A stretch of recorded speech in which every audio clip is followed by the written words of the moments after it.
3 foods to avoid doctor గారు. ఈ epigenetic factors మనం దృష్టిలో పెట్టుకొని మేజర్‌గా మనం 3 అవాయిడ్ చేయదగ్గ విషయాలేంటంటే అండి, ఒకటి ఎనీ ఆర్టిఫిషియల్ కలర్ ఉన్నవండి. ఓకే. అది కేక్స్‌లో కానివ్వండి, క్యాండీస్‌లో అవనివ్వండి, జెమ్స్ లాంటివి గానీ, కలర్‌ఫుల్ క్యాండీస్ వస్తాయి కదండీ! జెమ్స్ మనం చిన్నప్పుడు తినేవి. ఇది ఎట్టి పరిస్థితిలో అవాయిడ్ చేయదగ్గది. ఎందుకంటే దాన్ని డీటాక్స్ చేయడం కూడా అంతే కష్టం. సో, ఆర్టిఫిషియల్లీ కలర్డ్ వద్దండి. సెకండ్ ఆర్టిఫిషియల్ స్వీట్‌నర్స్ యాడ్ అయినవి.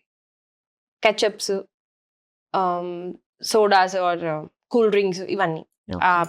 ఫ్రూట్ జ్యూసెస్‌లో కూడా ఆర్టిఫిషియల్లీ యాడెడ్ ఉంటే మాత్రం వద్దండి. ఓకే. థర్డ్ నేను ఎంఎస్జీ ఒకటి చెప్తానండి చాలా స్ట్రాంగ్‌గా. ఎంఎస్జీ యాడెడ్ నూడిల్స్ కానీ, లేకపోతే ఎనీ చైనీస్ ఫుడ్‌లో. ఎందుకంటే అది డైరెక్ట్‌గా న్యూరోటాక్సిసిటీ. ఓకే. మన పిల్లల కాన్సంట్రేషన్ గాని, న్యూరో డిజనరేషన్‌కి చాలా మెయిన్ కాజ్ అవుతుందండి. So, these are the 3 foods నేను కంపల్సరీగా అవాయిడ్ చేయమని చెప్పేదండి. So, sweeteners, artificial sweeteners, colours and MSG.